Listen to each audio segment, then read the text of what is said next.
की आवाज़ सत्य का साथ। सभी प्रकार की छोटी बड़ी खबरों को देखने के लिए हमारे चैनल को लाइक सब्सक्राइब शेयर जरूर करें, हमारे पेज को फॉलो करें। तो आइए नजर डालते हैं आज की खास खबर। इस माहौल में सबसे ज़्यादा जो इंफॉर्मेशन की जरूरत थी, जिसको पत्रकारों ने बखूबी तरीके से निभाया और देश को जो है उस समय इंफॉर्मेशन की जरूरत थी वो मिली। तो वो इसलिए संभव हो पाया क्योंकि हमारे पत्रकारों ने जो है वो अच्छे से एक्टिव रह करके उसमें काम किया। तो इसके लिए आप सभी बधाई के पात्र हैं। दूसरी बात कि पत्रकारिता और सरकार ये दोनों साथ में नहीं चल सकते। देखिए, सरकार जो है वो काम करती है कोई भी, तो उसमें कुछ खामियां भी रहती हैं। तो उन खामियों को अगर हम नहीं बताएंगे, उन खामियों को हम अगर इंगित नहीं करेंगे तो कौन करेगा? फिर तो सब कुछ अच्छा है। तो अच्छे की जगह अगर हम ये दिखाएंगे कि आपने ये योजना लेकर आए हैं, कोई भी योजना बनती है कागजों में बहुत बेहतरीन होती है, तभी उसको धरातल पर उतारने की कार्रवाई चलती है। लेकिन जब धरातल पर वो योजना पहुंचती है तो उस योजना में क्या खामियां रह गई वो किसको पता चलता है? जब हम ग्राउंड लेवल पे, ग्राउंड जीरो पे काम करते हैं तो हम पत्रकारों के सामने वो चीज़ें लोग लेकर के आते हैं कि इस योजना में ये खामी है। अब जैसे बीपीएल की योजना है, बीपीएल हरियाणा में सबसे ज़्यादा बने हुए हैं।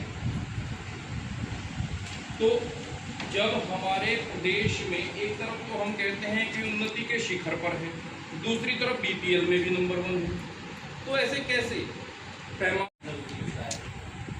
अब के चुनाव की मैं बात करूँ तो मेरे बात का कोई बुरा मत मानना, क्योंकि मुझे जो देखने को मिला, मैं अपना एक्सपीरियंस बता रहा हूँ। कुछ पत्रकार पार्टियों के साथ मिल जाते हैं। इसका नुकसान जूनियर को होता है, क्योंकि हम वही सीखेंगे जो हमारे को सीखते हैं वो हमें करना।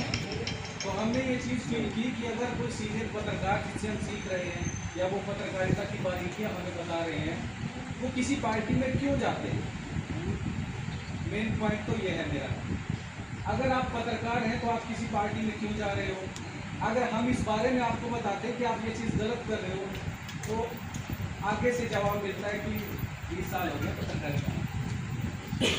तो ये चीज़ थोड़ी सी मुझे ठीक नहीं लगी। मैं करनाल का हूँ और करनाल में गया, वहाँ पे कुछ पत्रकार कहने लगे कि कुछ क्षेत्र के तो ठंडे पत्रकार हैं। ठंडे पत्रकार नहीं है, पत्रकार तो है गर्म, पर पार्टी में घुसे बिछाए थोड़े से वहाँ जाकर ठंडा। तो एक तो ये चीज़ महसूस हुई है मुझे। और दूसरी बात, अभी मैं जम्मू गया था, हालांकि मैं सोशल मीडिया चलाता हूँ और थोड़ा सा हेल्प कर देता हूँ मेरे साथियों की। जम्मू गया, जम्मू में रिपोर्टिंग की, वहाँ पे कमेंट्स आए, जो भी मीडिया पहुँच गई भाई साहब मैं कहाँ पर मीडिया हो गई।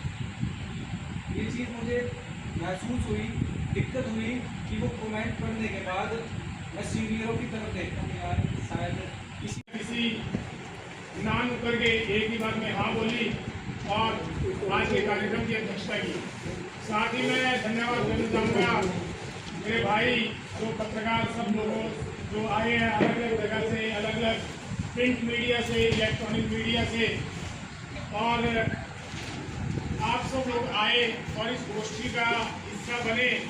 आप में से बहुत सारे ऐसे बंधु भगिनी हैं जो पिछली बार भी इस गोष्ठी का हिस्सा रहे थे, और इस निवेदन के साथ मैं आप सब लोगों को कुरुक्षेत्र विश्वविद्यालय के टीचर्स क्लब में आज विश्व संवाद केंद्र के तत्वावधान में कहिए उनकी ओर से वार्षिक देवर्षि नारद जयंती का समारोह आयोजित किया गया था। जिला भर के जो पत्रकार हैं, जिनको हम कह सकते हैं कि वो भारतीय परंपरा में भी कहिए या वैश्विक परंपरा भी उसको कह सकते हैं, उसमें देवर्षि नारद के वर्तमान वंशज हैं, वर्तमान के उत्तराधिकारी हैं। क्योंकि हम लोग ये मानते हैं कि देवर्षि नारद वो सृष्टि के पहले पत्रकार हैं, आद्य पत्रकार, आदि पत्रकार, पहले ऐसे व्यक्तित्व हैं जिन्होंने विशुद्ध रूप से सूचनाओं को, जानकारियों को एक स्थान से दूसरे स्थान पर, एक कह लीजिए एक जगह से दूसरे जगह पर, एक वर्ग से दूसरे वर्ग के बीच में पहुंचाते हुए लोक कल्याण का काम करना शुरू किया था। उनकी जयंती के अवसर पर आज जिले के जो कर्मशील पत्रकार हैं उनके सम्मान का कार्यक्रम भी आयोजित किया गया।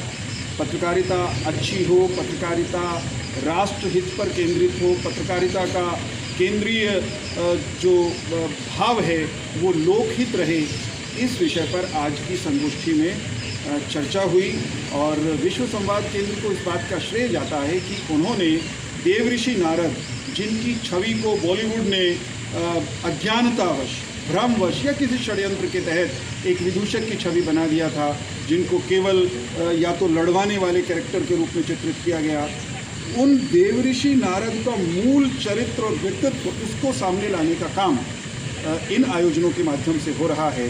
कुरुक्षेत्र में हम हैं, कुरुक्षेत्र में ये कार्यक्रम था, तो जो देवऋषि नारद को सही से नहीं जानते उनके महत्व को, उनको अगर बताना हो तो कुरुक्षेत्र और गीता की भाषा में ये बताया जा सकता है कि भगवान श्री कृष्ण ने साक्षात स्वयं गीतोपदेश देते हुए, अर्जुन से संवाद करते हुए कुरुक्षेत्र के ज्योतिसर में ये कहा था कि देव ऋषिणाम च नारदः, देव ऋषियों में मैं नारद हूँ।